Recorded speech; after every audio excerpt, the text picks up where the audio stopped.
이제 남자분이 자기 얘기를 그냥 편하게 이야기를 하다가 그냥 그랬어요 하고 얘기가 다른 걸로 넘어갈 수가 있거든요, 여러분들. 나를 어필하고 싶을 때 하면 안 되는 말이 있어요. 그거에 대한 이야기를 한번 해볼게요. 전연애에 대한 이야기예요. 어떻게 풀어가면 조금 더 좋을지에 대한 이야기를 할게요. 4가지로 이야기를 해볼게요. 오래 만났는데 찬 경우, 오래 만났는데 차인 경우, 짧게 만났는데 찬 경우, 짧게 만났는데 차인 경우. 뭔가 상대방한테 나를 어필하고 싶을 때 마이너스가 되는 건 어떤 경우일까? 4가지 전부요. 그냥 다 하지마. 정답은 2개, 3번, 4번입니다. 짧게 만난 거를 전연애라고 얘기하면 안 돼요. 짧게 만났다라는 이야기 자체를 하면 안 돼요. 상대방 여성분 나이 아니면 성향에 따라서 물론 많이 다르긴 해요. 그래도 기본적으로 하지 않아야 하는 이야기는 이 이야기예요. 짧게 만났는데 찬 경우 진심으로 교제를 시작하지 않는구나 라고 생각을 하는 거고요. 짧게 만났는데 차인 경우 매력이 없구나. 긍정적이게 포장을 할 수 있는 게 아무것도 없어요. 이 남자가 이 얘기를 했을 때 내가 이 남자를 만나면 내가 더 오래 만날 수 있을 텐데, 내가 더 보듬어 줄 수 있을 텐데, 이런 부분이 되게 매력적이고 되게 멋있다 이렇게 느낄 수 있는 부분이 아무것도 없어요. 아무것도. 그래서 이 이야기는 정말 안 하는 게 좋아요. 내 입으로 나는 이렇게 매력이 없고 나는 이렇게 사랑이나 사람을 좀 쉽게 시작하고 이거를 그냥 내 입으로 말하게 되는 거야. 그런 사람이야 라고 말을 하게 돼버리는 거예요. 근데 물론 베스트는 전연애에 대한 이야기를 안 하는 게 좋긴 하겠죠. 근데 저 같은 타입은 저는 전연애 이야기를 듣는 걸 좋아해요. 왜냐면 저도 짧게 만난 것보다는 조금 길게 만나는 걸 조금 선호를 하거든요. 이제 위에 같은 경우에는 이제 연애를 좀 해보신 분들이라면 이렇게 생각할 겁니다.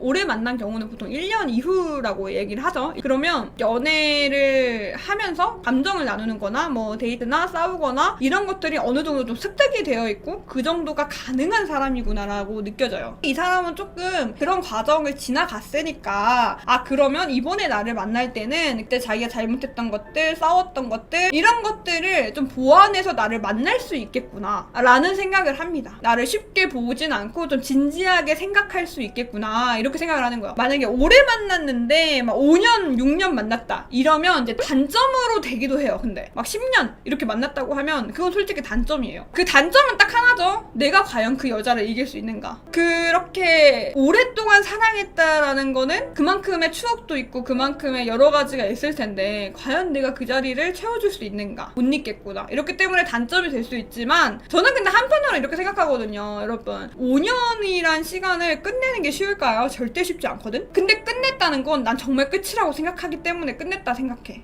근데 그랬는데 이제 찬 경우가 있고 차인 경우가 있어요. 이제 찬 경우 같은 경우에는 오래 만나는데 왜 찼을까? 어떤 게 불만이었을까? 라고 해서 만나면 그런 점을 내가 좀 보완해야겠구나. 아니면 이 사람 성향은 그걸 못 찾는구나. 이걸 좀 생각하게 된단 말이에요. 음식 얘기를 할게요. 예를 들어서 여자친구가 편식이 너무 심한 걸로 헤어졌어요. 2년을 만났는데 헤어졌어. 그러니까 2년 동안 그렇게 노력을 했는데 그래도 결국 음식을 좋아하는 내가 편식이 심한 여자친구를 만나면서 정말 노력하고 이렇게 했는데도 정말 힘들더라 라고 해서 헤어졌다고 하면 나를 대입하게 되는 거죠. 나는 편식이 심한 사람인가. 근데 난 편식이 안 심해. 그러면 나는 이 남자가 오래 갈 수 있겠구나라는 생각을 하는 거예요. 그래서 사실 이거를 전 연애에 대한 이야기를 할 때도 굉장히 스마트하게 이야기를 해야 되는 게 내가 이 여자분을 파악하는 정도가 있잖아요. 여러분 파악을 해야 연애가 가능해요. 사실 내가 이 여성분이 어떤 걸 좋아하고 어떤 거에 흥미가 있는 걸 내가 파악할 수 있잖아. 그 파악한 걸 토대로 성향을 이야기하면 더 좋아요. 사실 그 상대방은 그러지 않을 것 같은 거야. 그런 성향 파악을 하면서 그래서 헤어지게 된 거야 라고 이야기하면 조금 더 나아요.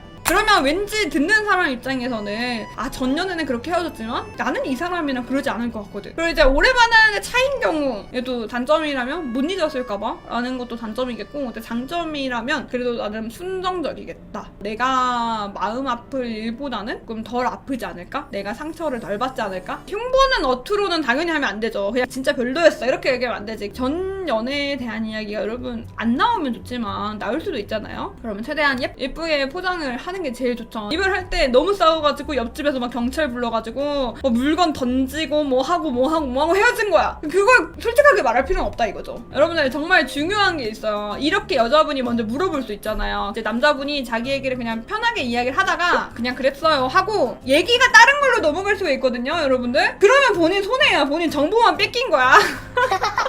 아 그러면 홍차 씨는 어땠어요? 라고 물어보셔야 돼요. 아니면 자기 정보만 뺏기고 끝납니다.